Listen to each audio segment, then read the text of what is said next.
Coucou mes choupchoups, comment allez-vous aujourd'hui? Moi très bien, je suis très contente de vous retrouver pour un update lecture. Oui, ça faisait longtemps, vous êtes pas mal à me l'avoir fait remarquer, mais c'est tout simplement parce que j'ai peu lu, voilà, tout simplement, depuis début décembre en fait.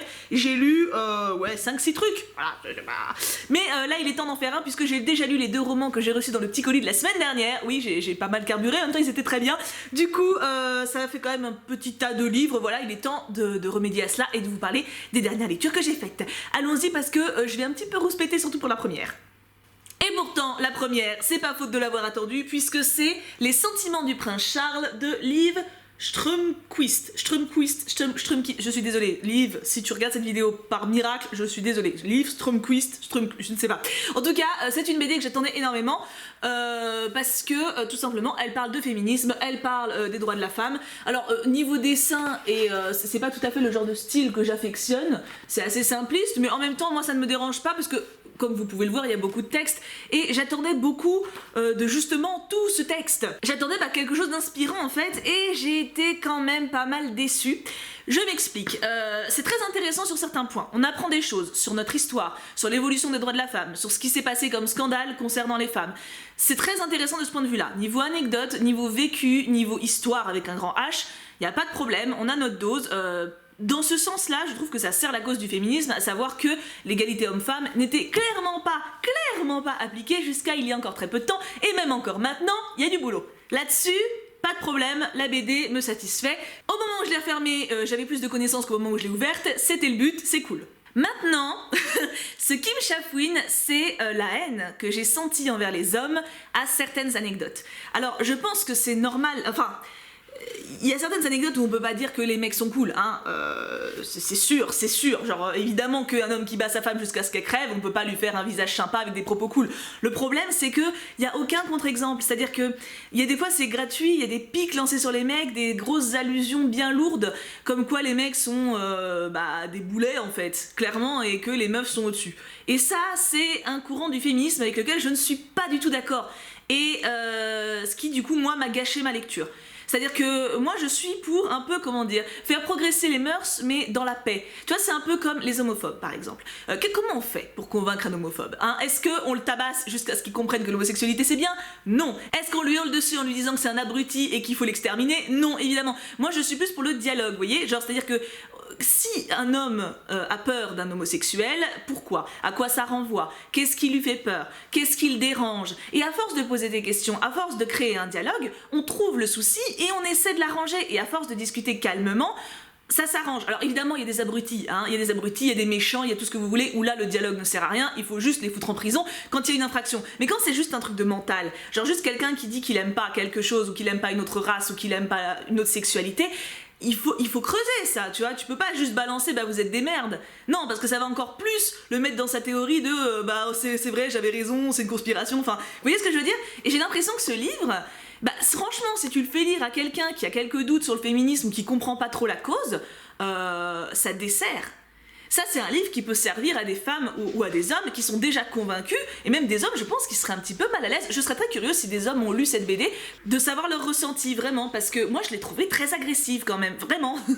Du coup, voilà, après, c'est ma façon de voir les choses. Évidemment, il n'y a pas une façon qui est bonne ou mauvaise, hein, moi, c'est la mienne. Du coup, moi, ce livre m'a un peu agressée et ne fonctionne pas comme moi. C'est-à-dire que pour moi, voilà, c'est pas ma façon de transmettre mes idées, c'est pas ma façon d'essayer d'améliorer les choses.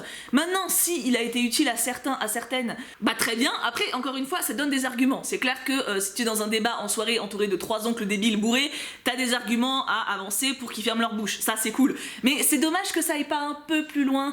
Je pense vraiment que le féminisme, c'est pas les femmes au-dessus des hommes, c'est vraiment l'égalité. C'est d'ailleurs pour ça que beaucoup d'hommes sont féministes. C'est juste que sortir en fait de la case du genre. En fait, tout simplement, c'est pas parce que t'es une femme que tu dois porter du rose et des talons et que tu dois fermer ta gueule parce que ton mari rentre bourré. C'est pas parce que t'es un mec que t'as pas le droit de pleurer et de porter du rose et de porter des boucles d'oreilles et de te maquiller. Il faut arrêter avec ces cases du genre. Et je pense que le féminisme, pour moi, c'est ça en fait. C'est juste arrêter d'incriminer quelqu'un parce que c'est un homme ou une femme. Et c'est juste, en plus c'est juste les codes sociaux du moment qui nous imposent ça. Si vous regardez par exemple Louis XIV, Louis XVI, ils étaient maquillés à la truelle. Maintenant un mec qui se maquille, oh là là t'as vu ce PD? Non mais faut arrêter, c'est juste notre société du moment. À partir du moment où les gens vont réussir à imprimer petit à petit ça ira mieux.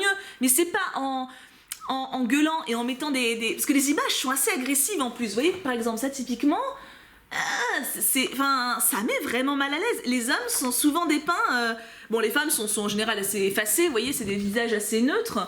Mais les hommes, voilà, les hommes ont un visage condescendant, méprisant.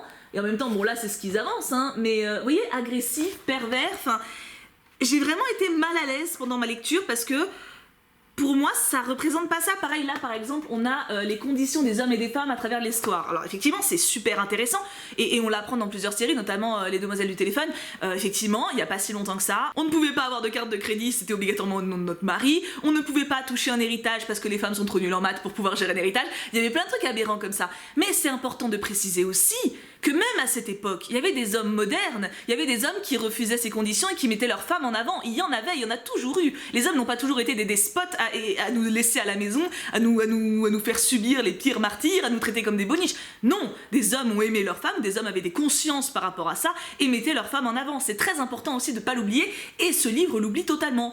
Et ça m'a mis mal à l'aise. Voilà, j'aime pas les généralités, et pour moi, c'est quand même beaucoup de généralités dans une seule bande dessinée, quoi. Donc voilà, j'ai beaucoup parlé, mais je trouve que, enfin, c'est important pour moi que vous soyez clair par rapport à ce que je ressens par rapport à ça. J'ai dit beaucoup de fois par rapport, mais vous voyez ce que je veux dire. Enfin, c'est un sujet très important, le féminisme, c'est un sujet très important, le genre aussi, et on entend tout et n'importe quoi à ce sujet-là. Des gens ont honte d'être féministes ou d'être, je sais pas, de défendre des droits, alors que non, c'est limite notre devoir en fait, d'ouvrir notre esprit et d'aider les gens à comprendre qu'il n'y a rien d'anormal. Mais ce genre de BD un peu agressive, moi j'ai l'impression que ça fait le chemin inverse. À part pour ceux qui sont déjà convaincus, mais du coup, est-ce que c'est vraiment utile de rajouter de l'huile sur le feu? Enfin, je sais pas. Honnêtement, j'attends vraiment votre avis pour ceux qui l'ont lu. Je ne doute pas que des gens l'aient apprécié. Je ne fais absolument pas cette critique en mode désinguée-là, je la déteste, etc. C'est vraiment une question ouverte. Moi, je ne m'y suis pas reconnue. Si vous y êtes reconnu, je serais vraiment curieuse d'avoir votre avis. Et à l'inverse, si vous pensez comme moi, dites-le également. C'est intéressant ce genre de discussion, je trouve. Et dans un sens, la bande dessinée a réussi son pari, dans le sens où elle fait réfléchir et elle nous aide à nous positionner par rapport à elle. Donc c'est déjà pas mal. On passe ensuite sur des lectures un poil plus légères. Oh, je suis tellement contente. J'étais tellement heureuse de les acheter. Alors ça coûte cher, je crois que c'est 15 balles, hein, 15 balles. En même temps, bon, il y a de quoi faire, hein. Ce sont des réécritures en manga des Liaisons dangereuses, d'abord, hein, de Cordelos Delaclos, et de Orgueil et préjugés de Jane Austen. J'ai lu dans cet ordre-là. Je vous avais demandé sur Instagram par lequel je commençais, j'arrivais pas à me décider. Vous aviez décidé. Ah non, sur YouTube, je vous avez demandé d'ailleurs en story. Et j'ai commencé par les Liaisons dangereuses, j'ai fini par Orgueil et préjugés. Alors, j'ai une grande affection pour les grands classiques réécrits en manga. J'ai Les Misérables que vous ne voyez pas parce qu'ils sont plus hauts, mais j'ai Les Misérables réécrits en manga, j'ai tous les tomes, j'ai beaucoup aimé. Je trouve qu'il n'y a pas de honte en fait. J'ai un peu de mal, c'est pareil avec les puritains en mode oui, il faut pas toucher aux grands classiques. Bah si, en fait, si ça peut donner envie aux gens de les lire, parce que c'est intéressant comme support. C'est intéressant et ça permet de voir l'histoire par le biais d'un autre auteur, d'apporter quelque chose de plus moderne ou juste un regard différent tout simplement.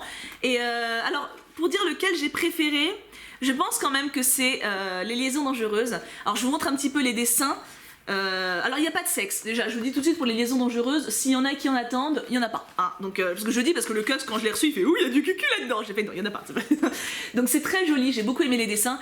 Après j'ai particulièrement aimé l'histoire des Liaisons dangereuses parce que de base je trouve, excusez-moi mais Orgueil et préjugés un peu fadasse. Donc voilà, je vous montre Orgueil et préjugés. C'est très beau aussi par contre, hein. Les dessins sont magnifiques, ça m'a un petit peu fait penser à Lady Oscar. En fait, le problème que j'ai avec Jane Austen, je les ai lus, hein. J'ai lu Orgueil et préjugés, Raison et sentiments et Northanger Abbey, je crois. Et je les ai lus il y a longtemps, certes, mais je m'en rappelle quand même bien. Et autant en film, ça passe très bien, hein, c'est mignon, c'est niais, il y a des musiques romantiques et tout ça, l'amour. Je suis une grande fan des films, mais par contre, les livres, j'ai pas adhéré. Je dois avouer que je trouve ça plat en fait, et j'ai beaucoup de mal avec Elisabeth. Alors, ça, de toute façon, que ce soit en manga. À la limite, là, elle passe un peu mieux parce que je pense que l'autrice ou l'auteur, je ne sais pas, qui a écrit. Parce qu'on ne sait même pas, c'est même pas marqué dessus.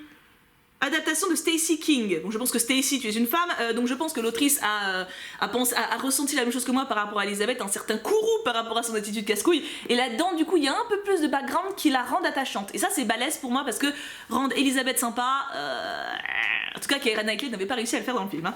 Et pour celui-ci, pour moi, c'est un grand succès parce que ça réussit.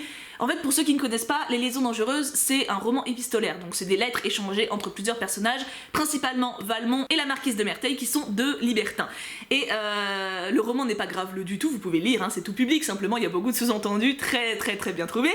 Et j'ai trouvé ça balèze parce qu'elle a réussi à trouver du background aux lettres sans tomber dans l'invention pure. C'est-à-dire qu'on tombe dans de la logique. tu vois. Il y a des petites libertés prises par rapport au roman, mais que j'ai trouvé pertinente vraiment, et j'ai apprécié justement de voir un regard différent, de voir une adaptation possible du roman de base.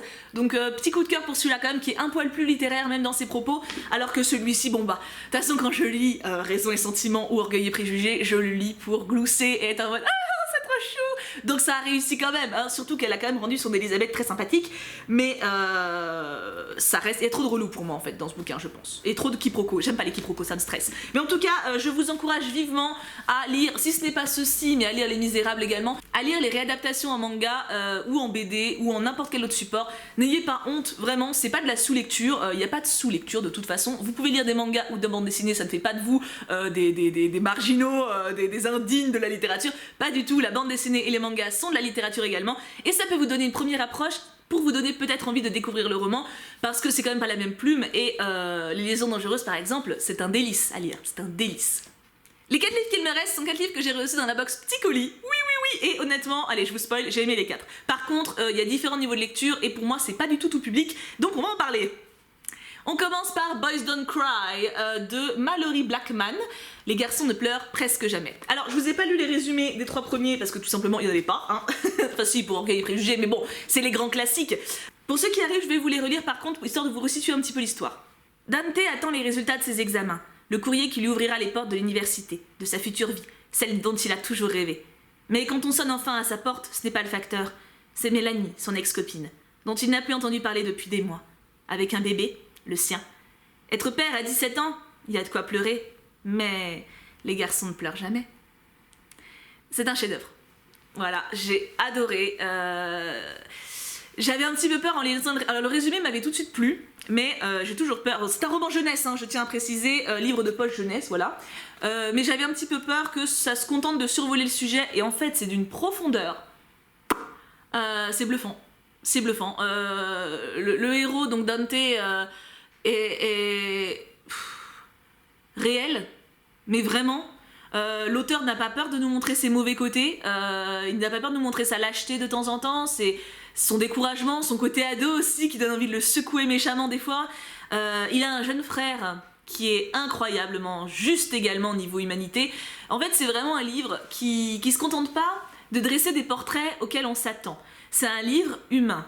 Et c'est un livre qui du coup parle énormément à son lecteur, y compris à moi, alors que je ne suis pas la cible pour le coup principal, hein, me concernant j'ai 29 ans, voilà, je n'ai pas 17 ans, mes études sont terminées, moi si j'ai un bébé maintenant, bon, c'est pas le moment, mais ça va pas me terrifier de la même façon, forcément, je suis dans la vie active, et donc je suis pas la cible principale, on est d'accord, mais j'ai été extrêmement touchée, je crois que je l'ai lu en une soirée, je crois que je l'ai dévoré, il est pas très long, mais quand même c'est écrit petit, hein, on a l'impression comme ça, mais... Il y a de la lecture, hein, mine de rien, ça se contente pas de survoler, ça va vraiment en profondeur et je le conseille à tout le monde. Par contre, il y a des passages très durs, voilà. Pas par rapport à l'enfant, je vous le dis tout de suite pour ceux qui ont une peur par rapport aux enfants qui souffrent. Le bébé n'a rien, le bébé va bien, mais on passe par différentes étapes dans la vie de Dante et de son frère et... c'est dur à encaisser. Ça parle d'homosexualité également, d'une manière encore une fois que je trouve... bien amenée, dure, très dure, mais percutante. C'est pas dur gratuitement si vous voulez, c'est pas dur pour faire pleurer dans les chaumières ou juste pour vendre son truc. On voit que l'autrice elle a vraiment réfléchi à ces personnages, qu'ils ont existé dans sa tête et que limite si on lui pose la question elle peut nous raconter tout ce qu'ils ont fait depuis leur enfance jusqu'à là et je trouve que ça se ressent ça quand vraiment le personnage existe pour l'auteur et bah il existe pour nous après et en l'occurrence pour moi c'est un grand succès donc si vous avez l'occasion lisez-le mais préparez-vous à chouiner un petit peu. Quand on parle de livre qui fait chouiner, Sweet 16 de Anne-Lise Heurtier. Je voulais le résumer parce que lui il a besoin d'en parler aussi. Rentrée 1957. Le plus prestigieux lycée de l'Arkansas ouvre pour la première fois ses portes à des étudiants noirs. Ils sont 9 à tenter l'aventure. Ils sont 2500 prêts à tout pour les en empêcher. Cette histoire est inspirée de faits réels, alors ce n'est pas la réalité, mais tous les faits qui sont avérés là-dedans se sont passés. Et c'est d'une violence. Alors c'est précisé derrière que c'est dès 12 ans. Je ne suis pas d'accord. Moi, il m'a vraiment choqué le livre, vraiment. Mais c'est-à-dire que j'ai mal dormi et j'y ai cogité 3 jours.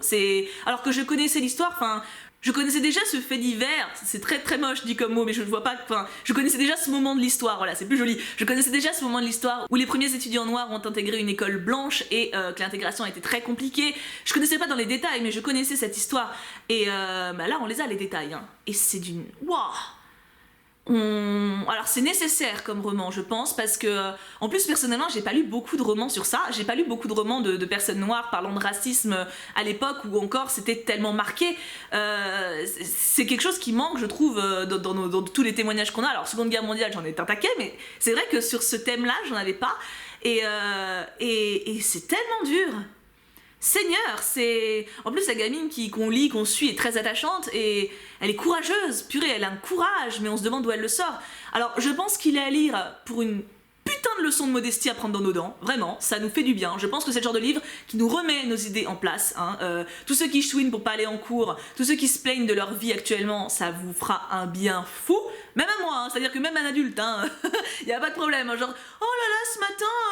j'ai pas envie de me lever parce qu'on a cours de maths, ou oh ce matin mon patron, il me fait schmoutz, ça vous remet les... Non, vraiment, ça te fait descendre d'un étage, même de 4, tu vois, c'était il y a pas si longtemps que ça, et de se dire que des gens ont vécu une telle haine gratuite, c'est incroyable, c'est choquant et c'est nécessaire. Par contre, pour moi 12 ans, je mettrai pas d'avertissement d'âge, parce que si le livre dit 12 ans, qui suis-je pour le contrarier? Par contre, moi, personnellement, je mettrai une limite de sensibilité.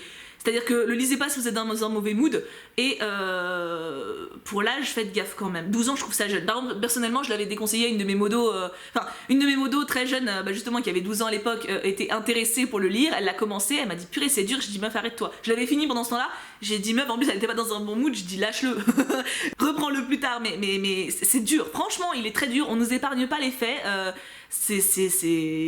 ouais, 12 ans, je trouve ça très jeune. Maintenant, il est à lire. Il est clairement à lire pour vous remettre les idées en place, ça ne fait pas de mal. Et d'un point de vue historique, on apprend beaucoup de choses. Donc pour peu que vous ne soyez pas au courant exactement de ce qui s'est passé, comment ça s'est passé, là, pour le coup, ça vous fait un cours d'histoire ludique et vous apprenez beaucoup de choses de manière très humaine. Donc je suis partagée, voilà. Je vous le conseille du fond du cœur au niveau de la lecture, de l'apprentissage que ça peut vous faire, que ce soit au point de vue historique ou au point de vue humain. Par contre, il faut l'encaisser, quoi. Donc mitigée je suis au niveau du conseillage. Par contre, niveau qualité, rien à redire, c'est top. On arrive maintenant aux 2 derniers romans que j'ai reçus de petits colis. No spoil, mais vous avez vu la semaine dernière. Hein. J'ai commencé par Labyrinthe. Alors, vous avez été tellement nombreux à me le conseiller que j'avais juste trop envie, en fait, voilà. Puis même moi, il était dans ma wishlist depuis Mathusalem. Alors, j'ai beaucoup aimé. Mais, et un mec qui n'est pas des moindres, la fin m'a déçu. Ah, la fin m'a déçu. Ah, elle m'a déçu. En fait, c'est le problème. Alors, je voulais le résumer pour ceux qui ne connaissent pas et qui n'ont pas vu ma vidéo de la semaine dernière. Quand Thomas reprend connaissance, sa mémoire est vide. Seul son nom lui est familier. Il se retrouve entouré d'adolescents dans un lieu étrange, à l'ombre de murs infranchissables. 4 portes gigantesques qui se referment le soir ouvrent sur un labyrinthe peuplé de monstres d'acier. Chaque nuit, le plan en est modifié. Thomas comprend qu'une terrible épreuve les attend tous. Comment s'échapper par le labyrinthe maudit sans risquer sa vie? Si seulement il parvenait à exhumer les sombres secrets enfouis au plus profond de sa mémoire. Alors, l'intrigue est géniale. Ce que le résumé explique en fait est génial. Vous vous retrouvez propulsé dans un monde que vous comprenez pas avec le héros qui débarque en même temps que vous. Donc vous apprenez en même temps que lui comment ça marche. Maintenant la fin... déjà j'aurais aimé que le monde soit plus exploité quand même, parce que il y a quelques personnages qui sont creusés. Moi personnellement je suis tombée amoureuse de Mino, mais vraiment genre oh il est trop chou. Mais après... je sais pas, j'ai un goût trop peu et qui du coup m'empêche d'entrer totalement. Alors je l'ai dévoré, hein, je l'ai dévoré dans deux jours, y a pas de problème là-dessus, ça se lit très bien, t'as plein d'actions, t'as envie de savoir comment ça va se finir. Mais du coup pour moi quand ça se finit je suis en mode vraiment comme ça là, ok. Bon alors il y a une petite page à la fin qui laisse à présager qu'il faut une suite, et je sais qu'effectivement il y a 3 tomes, donc voilà. Mais du coup c'est pareil, j'ai un petit goût de... Même en enlevant l'idée de la suite, en soi ça pourrait être une fin directe, mais elle me satisfait pas. Je m'attendais pas à ça en fait. Et ça c'est la différence avec Nil. Pour moi je mets un peu les deux en parallèle, parce que c'est un peu la même chose. Nil c'est une île déserte où des ados se retrouvent propulsés, ils savent pas pourquoi, il y a des ados qui meurent, ils savent pas pourquoi non plus, enfin c'est le bordel, c'est un peu pas la même chose, hein. Sauf que Nil, moi je l'avais trouvé plus abouti pour le coup. J'avais été plus immergée, j'étais plus dans les enjeux du truc. Là ça va très vite, et Il me manque un truc pour moi, il me manquait un truc. Alors, encore une fois, bon, j'y vais sur les critiques, mais j'ai adoré le lire, j'ai passé un très bon moment. C'est vraiment juste à la fin, quand je l'ai fermé, j'ai eu un... On perd un personnage important également vers la fin, enfin important, tout est relatif, mais on perd un personnage que l'on connaît, hein, et même ça, tu sais pas, j'ai l'impression que t'y crois pas, enfin, si t'y crois parce que c'est arrivé, mais genre t'es en mode, tu l'as vu venir, ou tu t'en doutais, ou... C'était un peu obvious pour moi, donc voilà, c'est le point, en fait c'est la différence avec Nil, où Nil j'ai vraiment été surprise. Nil, le bouquin, alors que ça reste un peu une trame classique, hein, des ados coincés sur un truc, il a réussi à me surprendre et à me faire vraiment aimer les personnages, et beaucoup de personnages. Là, en l'occurrence, on connaît quelques personnages, 4 ou 5, alors qu'ils sont genre 40, je crois, les gosses, mais donc voilà, déjà on a 4 ou 5 connus pour 35 Jean-Jacques, mais même ceux qui sont connus, trop lisses pour moi, même ceux qui ont des défauts, c'est obvious, enfin, je sais pas, pour moi, il manque quelque chose. Un truc qui fait passer de très bons moments à waouh, tu vois, un coup de cœur. Donc pour moi c'était un très bon moment, mais à qui manquait des finesses. Je trouve que ça manquait de finesse. Maintenant je serais très curieuse de voir le film qu'ils en ont fait, peut-être que j'apprécierais encore plus, je ne sais pas. Mais après voilà, encore une fois j'ai l'impression d'avoir beaucoup critiqué alors que j'ai passé un très bon moment, c'est juste que forcément à la fin je l'ai comparé à Nil parce que bah, les intrigues restent les mêmes et pour moi du coup ouais, il manquait quelque chose. Il me manquait un truc.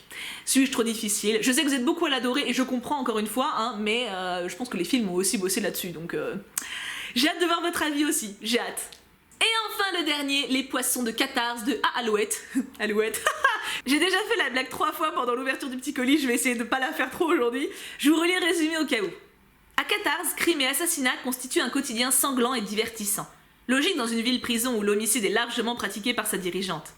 Tenya Harnisk n'a pourtant pas un goût immodéré pour la violence, mais son rôle de tyranne l'oblige à garder la population de la ville sous le seuil fatidique des 100 000 âmes. C'est un secret qu'elle ne peut partager. Si ce chiffre est dépassé, un démon endormi sous Catharse se réveillera. Et l'apocalypse est une promesse déplaisante. Malheureusement, alors que la population augmente dangereusement, tout semble se liguer contre Tenya. Alors j'avais pas compris pourquoi dans les critiques qui sont marquées en dessous on la comparait beaucoup, enfin on comparait Alouette à Terry Pratchett. Parce que Terry Pratchett, pour ceux qui ne connaissent pas, c'est très loufoque, c'est très barré, hein, c'est wouh.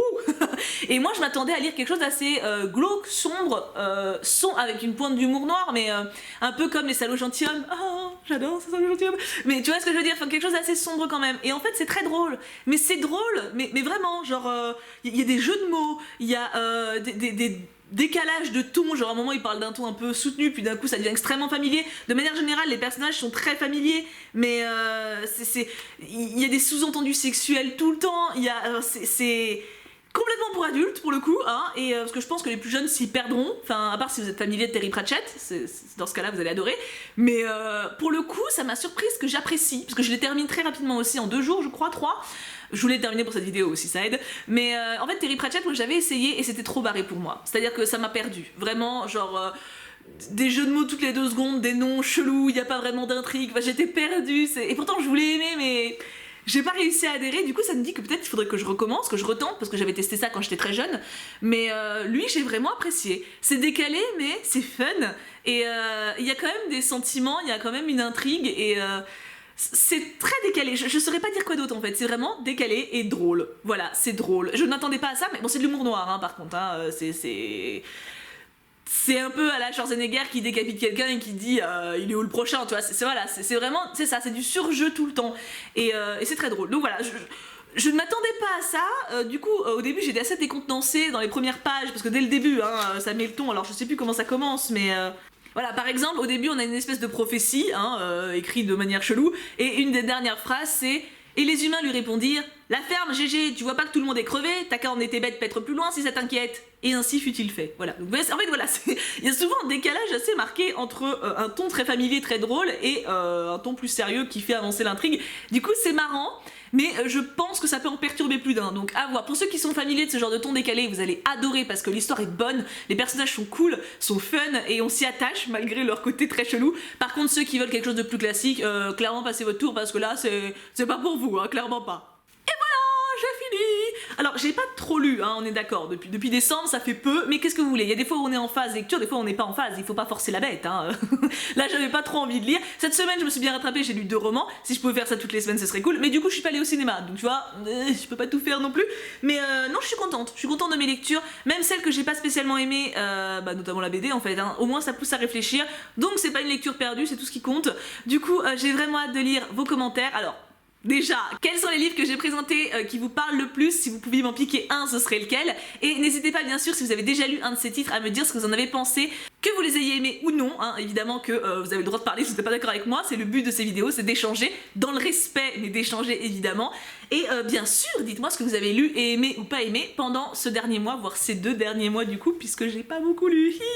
Au moins vous êtes sûr d'avoir plein de livres à me conseiller. Alors là, j'espère avoir une wishlist qui va s'agrandir de 20 titres, avec tout ce que vous avez dû lire pendant 2 mois, ça doit être assez colossal, ou alors vous avez fait comme moi, dans ce cas-là je ne peux pas vous jeter la pierre. Du coup mes amours, je vous fais tout plein de gros bisous, j'ai hâte de vous lire, vous savez que j'adore vous répondre sous les vidéos qui sortent sur la lecture ou le ciné, c'est quelque chose qui me passionne, enfin, j'adore vous répondre tout court, mais particulièrement sur ces 2-là. Je vous répondrai d'ailleurs sans doute dans le train, puisque au moment où la vidéo sort, bon là je suis en train de dormir, mais dans 2 heures j'ai mon train qui va à Paris pour voir Mamoun et mon frère pour le week-end, ça va être très chouette. Évidemment je vous ai prévu des vidéos pour le week-end, vous avez Undertale demain qui dure plus d'1 heure, un peu plus, 1h03, mais 1 heure quand même, et dimanche un épisode de Draw My Life. Du coup il y a de quoi faire quand même, il y a de quoi faire. Je tiens à préciser pour ceux qui sont sur le Discord, ne vous inquiétez pas, normalement la loterie se termine aujourd'hui, mais comme je ne suis pas présente, le tirage je le ferai lundi ou mardi, avec mes modos, il n'y a pas de souci, on fera ça lundi ou mardi, donc ne vous inquiétez pas, vos participations seront toutes comptabilisées, et pour ceux qui participent pour le concours d'écriture qui commence dimanche pour la semaine prochaine, vos participations compteront pour février. Voilà, c'est juste une précision qu'il fallait que je fasse, puisque je sais que sinon je vais avoir des MP de partout. Voilà, du coup je vous fais tout plein de gros bisous mes amours, passez une excellente journée et un très bon week-end, et bien sûr, on n'oublie pas, pouka pouka pouka.